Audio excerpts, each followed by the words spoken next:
Levítico 14:7.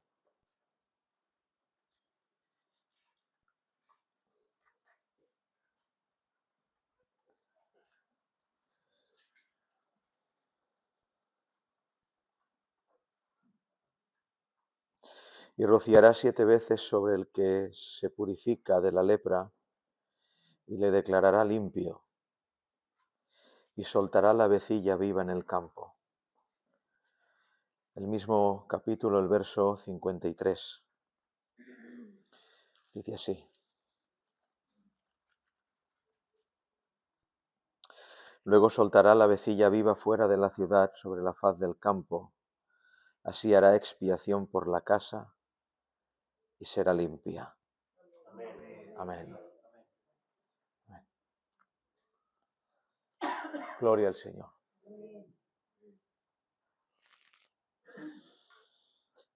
He encontrado en el examen de mi vida y seguro que la de algunos de nosotros, que lo que más miedos genera en realidad es la felicidad. Es decir, el ser feliz, el tener la casa amueblada, el tener los hijos en control, el tener la nevera comida, todas esas cosas generan una felicidad momentánea y una seguridad que provocan que en ese mismo momento que se genera seguridad, se crea infelicidad por temor a perderlo. Es decir, hay un terror absoluto en perder la felicidad. Yo personalmente tengo un terror y me he examinado a mí mismo en perder el control de las cosas. Hay en mí una potencia pecaminosa, repito, una potencia pecaminosa en el deseo constante de controlarlo todo. Cuando veo que no tengo el control de algo, me exaspero, caigo en nerviosismo, en ansiedad, en angustia y algunas veces en una profunda depresión. El perder ese control o el saber que no lo tengo, ahora ya sé que no lo tengo y es terrible porque creía que yo era un cristiano maduro hasta que entendí que no hay madurez cuando uno cree tener el control y cuando uno viene a la verdad de que no tenemos el control de nada y en nuestra carne tratamos de hacer equilibrismos en la vida, tratando de ir por ese filo de lo imposible, con ese palo entrecruzado, haciendo de equilibristas, me provoca un grande miedo por caer al abismo. Eso es una absoluta falta de cristianismo. Es decir, he visto en mí y veo en mí que no soy el cristiano que pensaba ser, porque deseo constantemente tener el control de todo. Yo estaba en oración en angustia por cosas que pasan, en casa, llorando, y de la nada salió este texto. Fue algo providencial de Dios. Salió este texto y la interpretación de la misma. La historia nos cuenta algo hermoso. Cuando un sacerdote tenía que declarar una casa limpia de la lepra, hacía un rito mandado por el Señor. El rito era el siguiente: tomaba 2 avecillas, que son unas palomas pequeñas, las llevaba a la casa del leproso, mataba una de ellas, rociaba al leproso con la sangre de esa ave, rociaba la casa con la sangre de esa ave y también rociaba a la otra ave que llevaba con la sangre de la misma ave muerta. Aquel sacerdote salía al campo y soltaba el ave que había sido manchada con la sangre del ave muerta y en ese momento declaraba limpia la casa. Y cuando yo veo esto, lloraba más porque no entendía lo que me quería decir el Señor. Y es tan sencillo y profundo como esto. Se puedo decir, no audiblemente, pero estoy seguro de que escuché la voz del Señor en mi llanto, en mi súplica, diciéndome así: Marc, suelta la vecilla.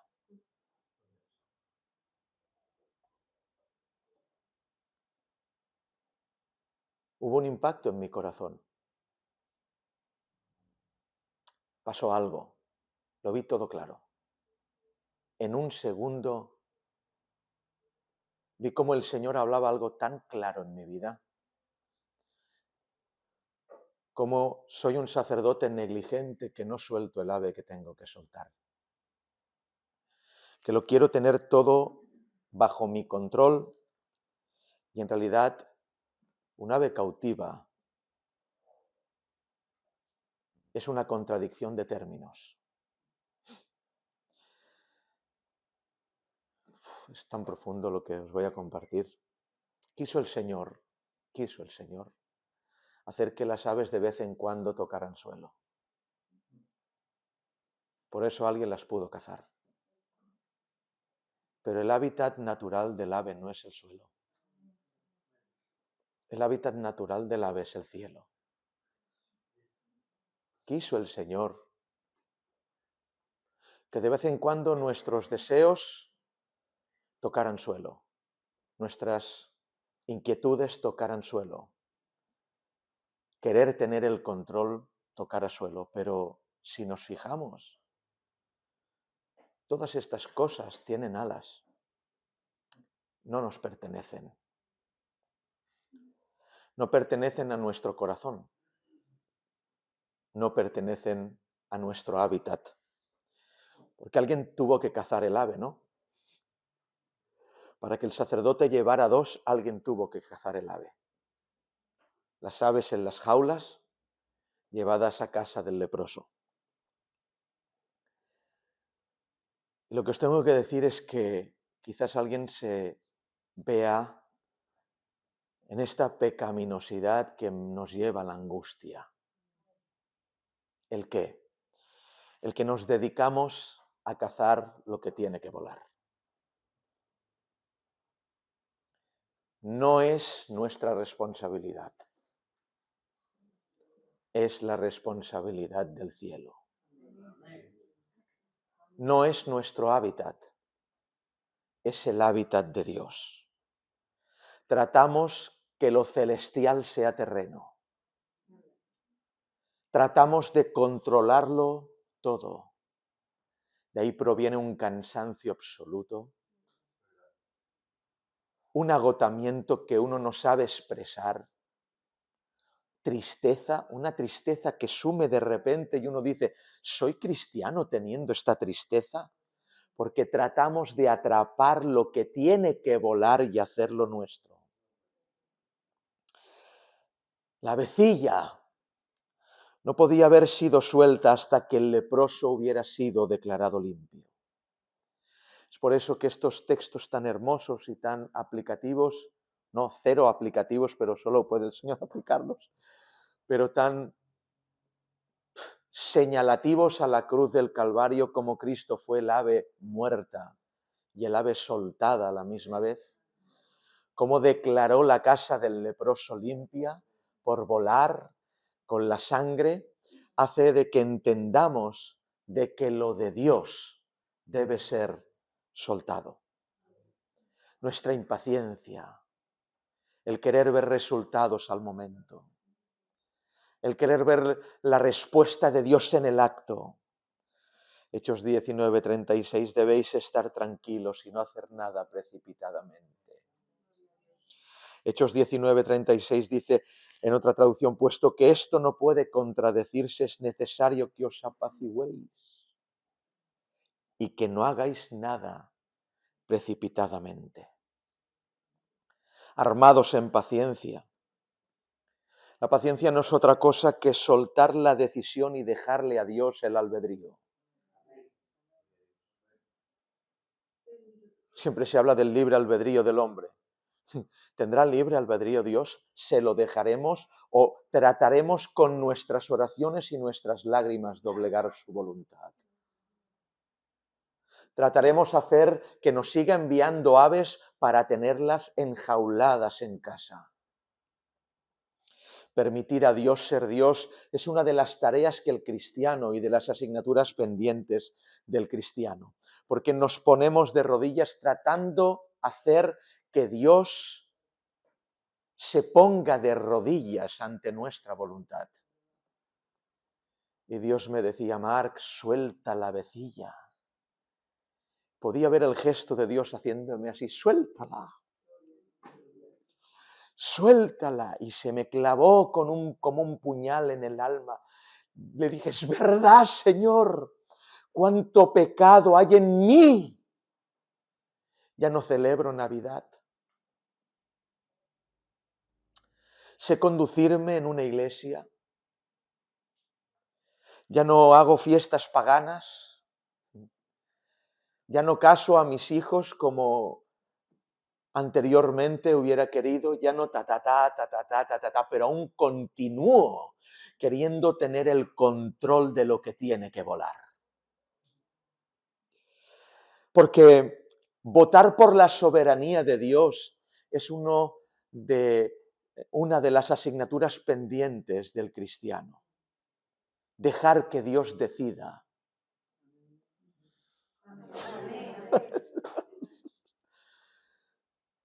Y no la apruebo, hermanos. Sigo suspendiendo. Aún continúo intentando doblegar su voluntad. Votar por su soberanía es uno de los actos más puros de adoración. No, nos han enseñado mal. Hemos orado para cambiar su soberanía. Y hemos creído que orar es adorar. No. Adorar es soltar el ave. Es dejar que vuele. Soltar nuestra voluntad para entregársela a otro. Dejar que vuele, dejarla en el cielo. Nunca entendí aquel texto que tanto a veces he escuchado predicar, pero nunca he entendido el significado hasta que se hizo carne en estos días. Eclesiastés 11:1. Echa tu pan sobre las aguas, porque después de muchos días lo hallarás. Qué tontería, discúlpame, Señor, qué tontería es echar pan sobre las aguas. ¡Qué necedad! El pan sobre las aguas se disuelve, se desmigaja, los peces lo comen, las aves lo picotean, es imposible volverlo a hallar. Pero hay esta promesa misteriosa y absolutamente trascendente. Dice Dios no como sugerencia, como mandamiento. Echa tu pan sobre las aguas. ¿Cómo? Y para nosotros, hermanos, para nosotros el pan que se compra en el supermercado no es el mismo significado que tenía el pan que decía Dios en el texto en Eclesiastés. No es un pan industrializado, es un pan hecho en casa. Es algo que cuesta mucho moler trigo, que cuesta un proceso impresionante hacer pan. Bueno, pues eso que te cuesta tanto, échalo sobre las aguas. Nos pasamos la vida cazando aves. Y lo que tiene que volar lo enjaulamos. Echa tu pan sobre las aguas, con lo que cuesta hacer pan. Echar el pan sobre las aguas. ¡Qué desperdicio! ¿Y cómo lo hallas luego?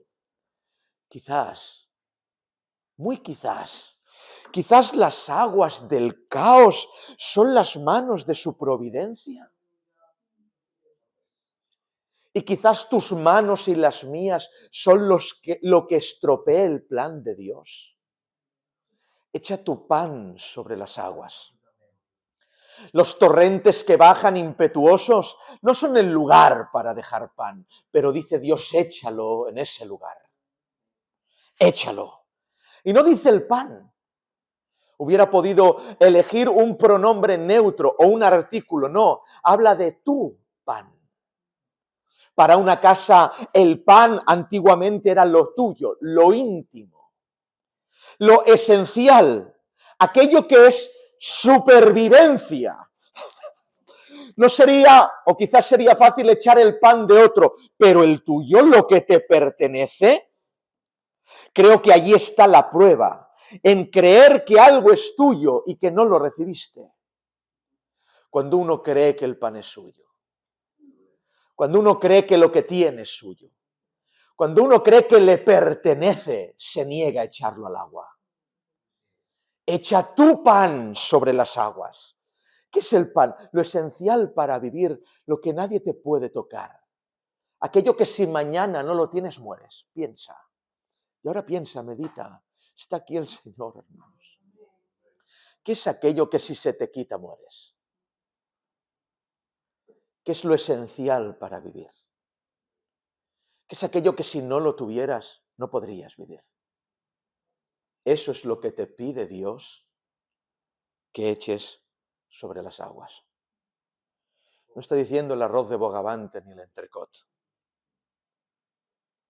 No los lujos, lo esencial. Aquello que sin eso no vives.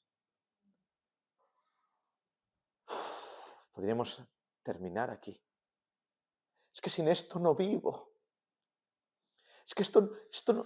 Tíralo, échalo sobre las aguas. Suéltalo. ¿Saben por qué? Porque está mejor en las aguas que en tu mano. ¿Qué dices? ¿Qué dices, pastor? ¿Qué estás pasado? Escúchame lo que te digo. Escúchame. No tenemos reputación de que en nuestras manos algo esté a salvo. No estáis aquí, qué pena. Me cambió la vida esta verdad, hermanos. Lo voy a repetir. No tenemos reputación de que en nuestras manos algo esté a salvo. El Señor nos dio el Edén. En nuestras manos se perdió. Saúl perdió el reino que se le dio en sus manos. Los fariseos perdieron la casa del Señor cuando estuvo en sus manos. Somos negligentes. Nuestra reputación es absolutamente deficiente cuando tenemos que cuidar lo importante. Por eso Dios te manda, echa tu pan sobre las aguas. Y dice más, locura. Dice, porque después de muchos días, Señor, de muchos días, hay quien ya ha hecho el ejercicio de dejar el pan sobre las aguas, pero aún le pregunta los días. ¿Cuántos días es hoy? Muchos días, dice el Señor. Paciencia. Paciencia. El no saber cuánto también es un trato.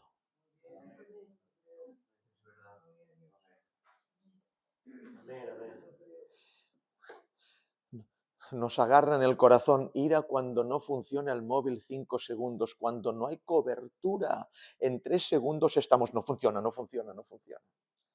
Vivimos en la temporada, en la época, en la era de lo inmediato. Todo es inmediato. Pero Dios te dice paciencia. Después de muchos días, el no saber cuándo también es un trato. Dios no quiere que sepas cuándo, es que no lo quiere, pero sí quiere que sepas que lo encontrarás. Aleluya.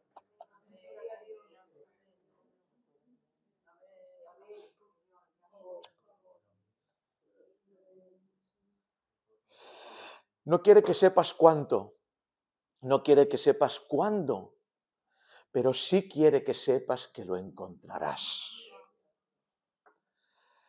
¿Cuántos días me preguntaba yo cuando trasnochaba mi hijo y yo decía, Señor, ¿cuándo? Tantas oraciones, tantas lágrimas, Tantos días de angustia, cuántas angustias, que tuvimos que dejar el pan sobre las aguas. Aun teniendo palabra de Dios sobre él, aún había gente que había hablado sobre él, nos angustiábamos sobremanera porque era imposible ver el pan de nuevo. Es más, interpretábamos que ya el pan estaba absolutamente comido por los peces, pero en el tiempo que menos lo esperamos. En el resultado de una esperanza que no avergüenza, en aquel tiempo de Dios volvimos a ver el pan hallado sobre las aguas, después de muchos días, pero allí estaba el pan. Y escúcheme, cuando lo hallamos mejorado. Porque el pan que se echa en las aguas cuando lo vuelves a hallar es mejorado. Es un pan especial. ¿Por qué? Porque ha estado en las aguas.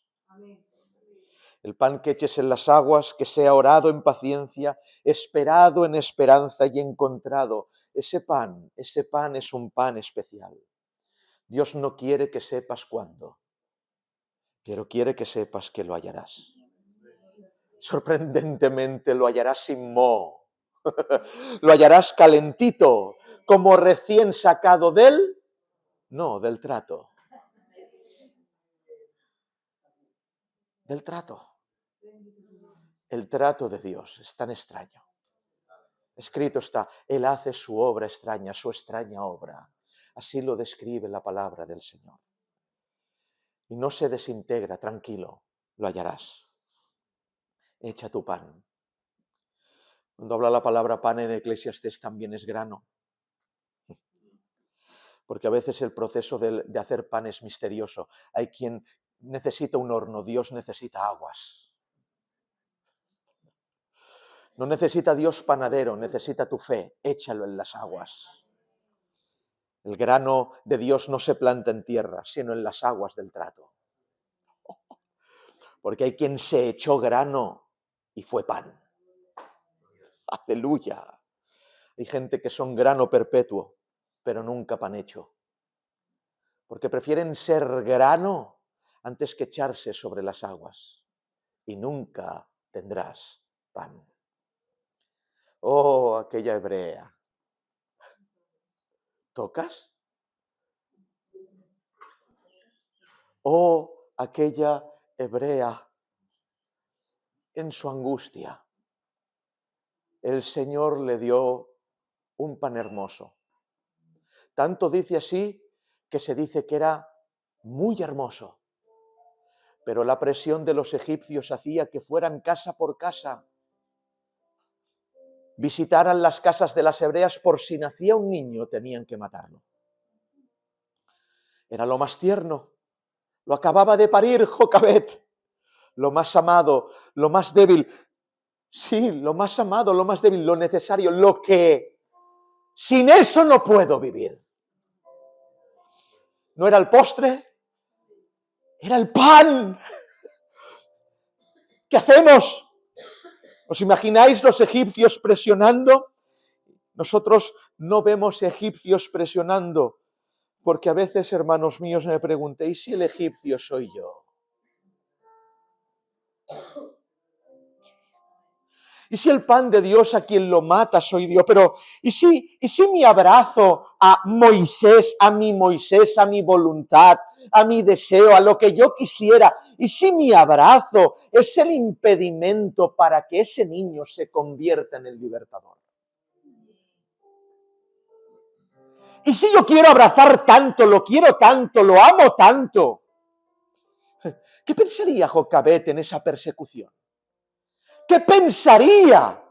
Están los egipcios aquí, ¿qué hacemos? Pero hermanos, lo último que te puede pasar por la cabeza es echar el niño al Nilo.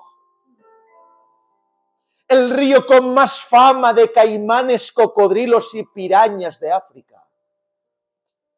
Pero ¿cómo lo echas allí, Jocabet? Porque Jocabet pensaba, tengo al Dios de Abraham, de Isaac y de Jacob. Mejor está en sus manos. Interpretó que el Nilo eran las manos de Dios. No lo interpretamos así. Creemos que las manos de Dios son las nuestras. Por eso no soltamos la vecilla. Jocabed, viendo la presión de los egipcios, dijo: mejor en tus manos que en las mías. Mejor en tus manos que en las mías. Pensaría aquella mujer: sí, todo lo que pudo hacer fue una arquilla de asfalto y brea. Una arquilla de asfalto y brea. Lo puso dentro el bebé de la arquilla y lo soltó en las aguas del Nilo. Lloró: en tus manos suelto la vecilla. La suelto en tus manos. ¿Una arquilla de asfalto y brea? ¿Cómo? Para. Una arquilla de asfalto y brea. ¿Y cómo Jocabed sabía hacer una arquilla de asfalto y brea? Muy fácil, se lo había enseñado a hacer Faraón. El látigo del mal había provocado que ese látigo estuviera subyugando a Israel para una tarea perpetua. ¿El qué? Hacer ladrillos de asfalto y brea. Bueno, pues el trato del mal, de la dificultad, del agobio, de la ansiedad y de la pena, de esa tristeza, había hecho que en Jocabed hubiera una universidad para poder hacer una arquilla que salvara a su niño. Todo el mal que viene, la tristeza, la angustia, es el permitir de Dios para que en la escuela que Dios te está enseñando puedas hacer una arquilla. ¿Y qué es arquilla? Que no es nada. Madre mía. Un Titanic hecho a propósito para la supervivencia. Un trozo de hielo lo parte y se hunde. Una arquilla de asfalto y brea en un Nilo lleno de caimanes. Tienes la supervivencia porque está en las manos de Dios. ¿Saben por qué pudo hacerlo Jocabed? ¿Por qué pudo poner a Moisés en ese lugar, en esa arquilla, en el Nilo, en las aguas? Porque Jocabed misma estaba en las aguas. Y esto nos sucede. No deseamos a nuestros hijos lo que nos pasa a nosotros. No deseamos a los que queremos que nos pase como nosotros. No les deseamos las aguas que vivimos, pero que no sabes que si estás aquí es porque no estás en tus propias manos. Eso solo lo entiende quien estuvo en las aguas. Soltar, suelta la vecilla. ¡Suéltala! ¿No ves que tiene alas? ¿No ves que no es un animal terrestre, no es una serpiente, no ves que no es una cabra? ¿No ves que no lo ves que tiene alas? Es que no lo contemplas, no lo ves. ¿Saben qué significa Moisés? Dos cosas: entregado y también de las aguas. Entrégalo. No lo agarres si lo quieras para ti, porque no es tuyo. Miren, quieren alucinar. ¿Saben qué hubiera sido Moisés en los brazos de Jocabed, en las manos de Jocabed? Un hermoso cadáver.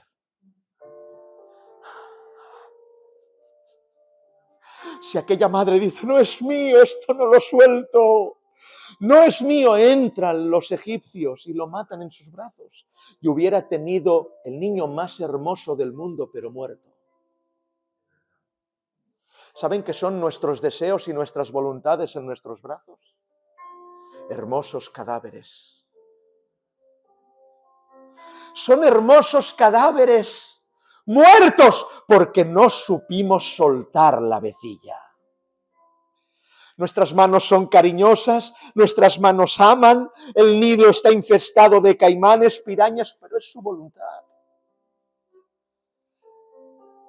Solo Moisés se puede desarrollar en el Nilo. Por la gracia de su Señor, no podemos tener el control de todo, se nos va de nuestras manos. No desarrollamos vida porque preferimos que vengan los egipcios y los maten en nuestras manos que vivan en su voluntad. Pero no se espanten, no hay ninguna noticia que ningún israelita matara a un egipcio. ¿Saben el único que mató a un egipcio? Moisés. Desarrolló más celo israelita genuino y bíblico Moisés en las aguas y criado con Faraón que todos los demás israelitas ¿Cómo puede ser? Porque está en las aguas. Porque está en sus manos. El desarrollo en las aguas es profundo. El pan en las aguas fue especial. No fue Jocabed quien le enseñó celo. Dios en las aguas. Nos aferramos a nuestra voluntad, lo queremos controlar todo. Aferrados en las voluntades que amamos, porque de vez en cuando tocan tierra y no queremos que tengan alas. Muchas veces incluso les quitamos plumas para que no vuelen. Voluntad. ¿Cuál es tu voluntad? ¿Cuál es la mía? Hay dos palabras para voluntad en el Nuevo Testamento. Una es boulema y la otra es telema. Es la misma palabra, pero son conceptos distintos. Boulema significa el decreto de Dios inalterable. La soberana voluntad de Dios. Se cumple esta boulema, esta voluntad, sin tener en cuenta las decisiones de los hombres. Decretos. Esto es de Dios, se va a hacer sí o sí. Pero hay otra que es telema. Telema es el deseo de Dios para los suyos, un plan individual para el individuo. Y para la telema, esta voluntad, se requiere colaboración del individuo para la inclinación divina. Es decir, el placer de Dios en una situación. Dios dice, quiero esto, y cuenta contigo para que se haga su voluntad. Una cosa es boulema, esto va a ser así, te pongas como te pongas. Y otra cosa es telema, el deseo de Dios en una situación. Escúchenme, qué bonito es esto. Tardaría una hora para contaroslo, pero lo digo así en un minuto. Escúchenme. Si nosotros ejercemos bien la telema, es decir, la voluntad que el Señor nos permite colaborar, se cumple en nosotros el boulema, el decreto divino. ¡Aleluya! Es decir, si colaboramos con los sís y los nos de Dios, si escuchamos su voz, si soltamos la vecilla, en nosotros se cumple el decreto. Yo estoy con vosotros todos los días hasta el fin. ¿Qué es esto? Esto es el boulema, el decreto eterno. Se ponga el demonio como se pongan los hombres como se ponga, yo estoy y estaré con vosotros. Gloria tenga su nombre. Avecillas, ¿lo veis? ¿Lo contempláis? Cuando llega a este punto del mensaje ya uno se emociona tanto. ¿A dónde os lleva esto? ¿A dónde nos lleva? Suéltala. Suéltala. Mar, que no es tuya, me dice el Señor. Me habló Dios al alma y estoy en ello, hermanos, aún no lo consigo. Estoy trabajando en ello. Porque la suelto y no la suelto, la suelto y no la suelto. Y el Padre me decía, acuérdate de mi hijo. ¿Dónde, Señor? Clavó sus rodillas en el huerto de Getsemaní y acordaros cuál fue su oración. Hágase tu qué. Estaba diciendo Cristo al Padre, suelta la vecilla. Esto es muy elevado, hermanos. ¿Cómo? Pero ¿qué palabra usa? No usa boulema, no usa decreto eterno. Es decir, dejó que el Hijo colaborara con la voluntad del Padre y el Padre colaborara con la voluntad del Hijo. No era un decreto, había otras opciones. Por eso dice, hágase tu telema. Quiero colaborar en la voluntad. ¡Madre mía! ¿Saben qué le estaba diciendo Jesús a su Padre? No quiero estar en la jaula de la bondad. Este es el objetivo, para esto vine. Suelta la vecilla y el Padre no la quiere soltar porque es suavecilla. Es el unigénito Hijo de Dios.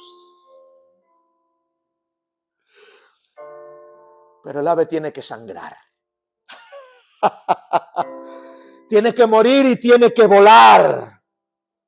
Cristo le estaba diciendo que sangre la vecilla. Es tan grande la escritura que, repito, no se cita la palabra voluntad como decreto inamovible, sino como deseo y decisión de ambos. ¡Suelta el ave! Yo os digo, hermanos, soltad el ave.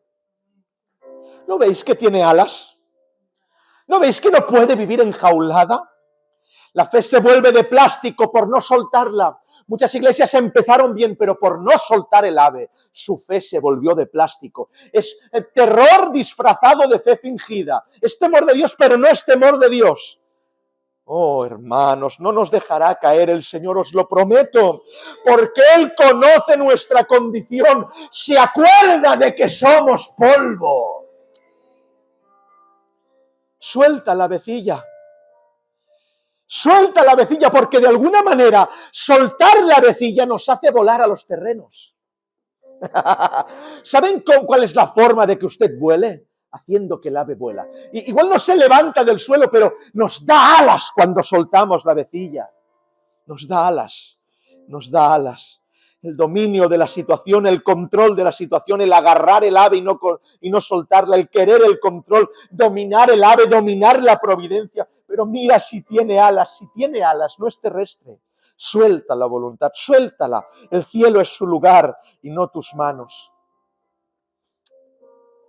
Cuando hemos entrado aquí nos hemos abrazado. Pero uno siempre sabe que el abrazo no es eterno. Cuando uno abraza y abraza fuerte a alguien que ama, sabe que tiene que soltarlo. ¿Por qué has abrazado aquello y no lo quieres soltar? Los abrazos no son eternos. Hay que soltarlo. El único que abraza para no soltar es Cristo. Aprende a soltar. El cielo es el dueño del ave, no tú. ¿Cuántos sacerdotes hay aquí con un montón de jaulas en casa con aves dentro de las jaulas? ¿Saben qué significa cuando un sacerdote tenía muchas jaulas en casa con las aves dentro de las jaulas? ¿Saben qué significaba? Que la casa no estaba limpia de lepra, que no había declarado limpieza.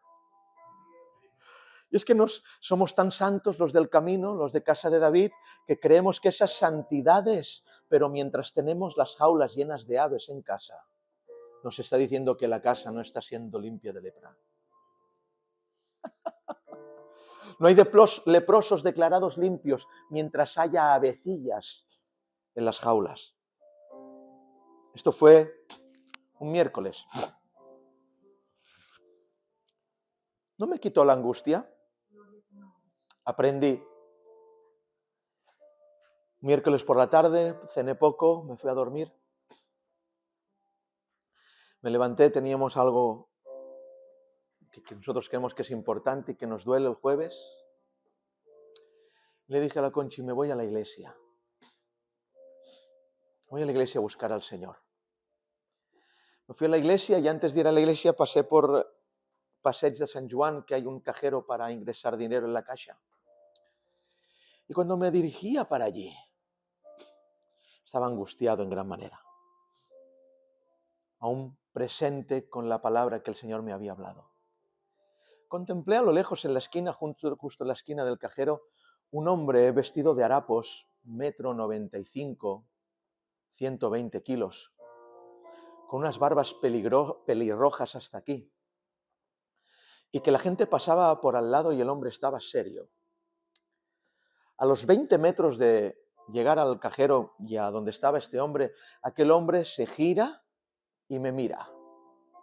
Había mucha gente, yo miraba para allí, para la derecha, a la izquierda. A medida que yo me iba acercando, me iba mirando más al frente y clavó sus ojos en mí.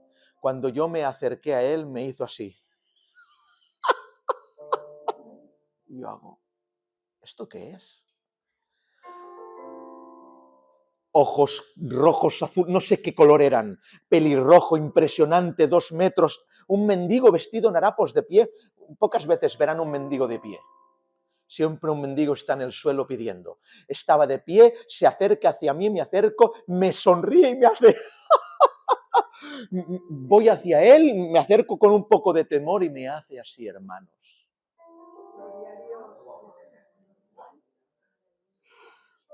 Hice así, dije, ¿qué está pasando? Y el Señor me repite, suéltala, Marc. Suelta la avecilla, Marc. Suéltala. No sabía cómo reaccionar, me giré y ya allí no había nadie. Se clavó en mi corazón. Este mendigo, disculpen, después de hacerme así, se acercó a mí, yo digo, ahora me viene a pedir, porque todos los mendigos piden. Se acercó a mí, extendió mi mano, yo puse la mano sobre el bolsillo y me hace. Me choca la mano y me hace. Digo, Dios mío, ¿qué acaba de pasar? Y os transmito como ese mendigo en esta tarde, en este lugar, soltadla. Dejadlo en sus manos, soltadla, vecilla, soltadla, porque cuando la sueltes significará que no hay lepra en tu casa.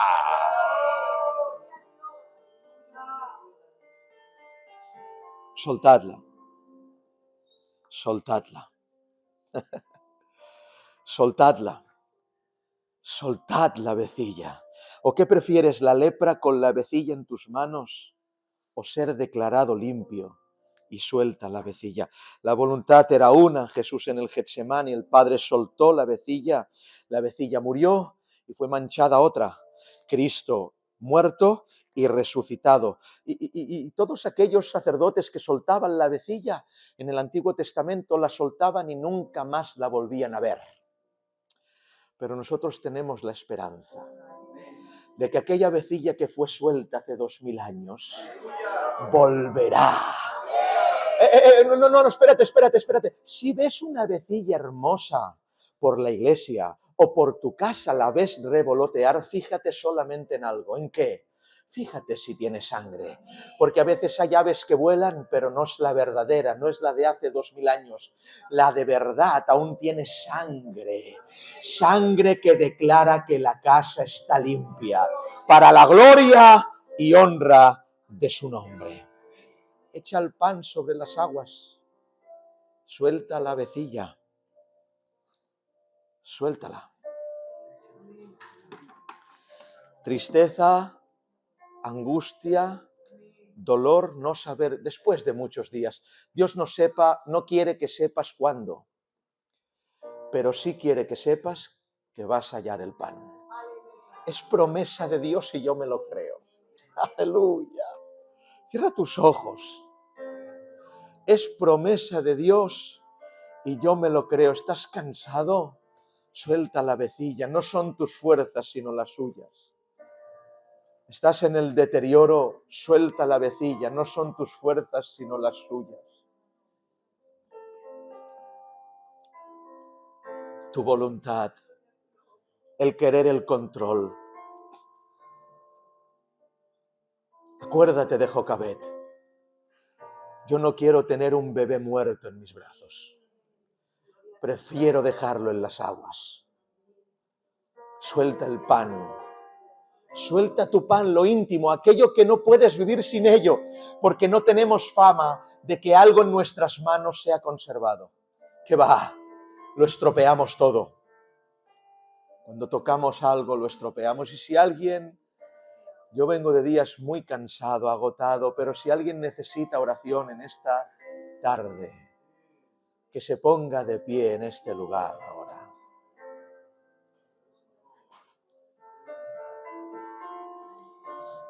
Así como aquel mendigo me dijo, el Señor repitiéndomelo de nuevo, os digo, soltadla. Que esté en sus manos, pero es lo que más quiero, suéltala. Suelta esa vecilla, echa el pan sobre las aguas. Lo creo. Lo creo, hermanos, lo creo. Lo creo, lo creo. No quiero tener en mis brazos un cadáver hermoso. No tengo el control de nada, pero tengo un Padre que tiene el control de todo. Que opere en nosotros la telema, la voluntad de Dios, ese deseo de Dios que tenemos que colaborar con Él. Suelta, suelta la vecilla, suéltala. Suéltala, déjala que vuele. ¿No ves que tiene alas? Suéltala, suéltala. Amén.